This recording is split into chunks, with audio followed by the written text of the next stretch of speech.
ஈரானை பாதுகாக்க வேண்டும். உலக புகழ்பெற்ற சிந்தனையாளர் தாரிக் அலி தனது எக்ஸ் தளத்தில் எழுதிய குறிப்பு.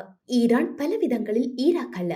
பாத்திஸ்ட் பாக்தாத் சரிந்தது, ராணுவம் கலைக்கப்பட்டது, சதாம் உசேன் தலைமறைவானார். அவருக்கு குறைந்த ஆதரவு இருந்தாலும் ஈராக்கை மத ரீதியாக பிரிப்பதில் அமெரிக்கா வெற்றி பெற்றாலும் ஈராக்கால் எதிர்க்க முடியவில்லை.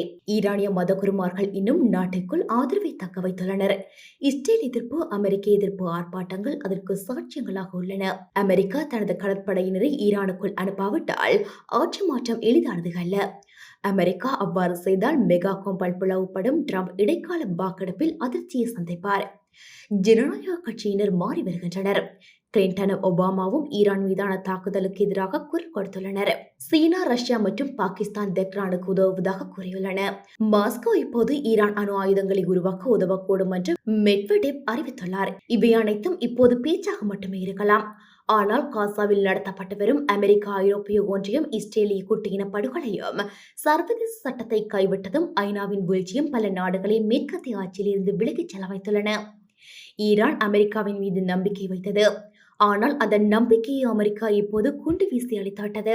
ஈரானிய அரசாங்கம் இஸ்ரேலில் உள்ள முக்கியமான கட்டடங்கள், கட்டுமானங்களை குறிவைத்து தாக்கினால் அமெரிக்கா மீண்டும் மீண்டும் குண்டுகளை வீசினால் நிலைமை கட்டுப்பாட்டை மீறி செல்லக்கூடும். கடந்த காலங்களில் மதகுருமார்கள் கையாண்ட அடக்குமுறையையும் வெளியுறவு கொள்கையில் அவர்களின் சந்தர்ப்பவாதத்தையும் நாம் ஆதரிக்காத அதே நேரத்தில் வெறிபிடித்த மேற்கத்திய நாடுகள் மற்றும் அவற்றின் கூலிப்படையினருக்கு எதிராக ஈரானை பாதுகாக்க வேண்டும். ஈராக், லிபியா, ஏமன் மற்றும் சிரியா விஷயத்திலும் நாம் அவ்வாறுதான் செய்தோம். ஈரானுக்கும் அதுவே பொருந்தும். உலக புகழ்பெற்ற சிந்தனையாளர் திரு தாரிக் அலி தனது எக்ஸ் பக்கத்தில் எழுதியிருப்பதன் தமிழாக்கம் ரவிக்குமார்.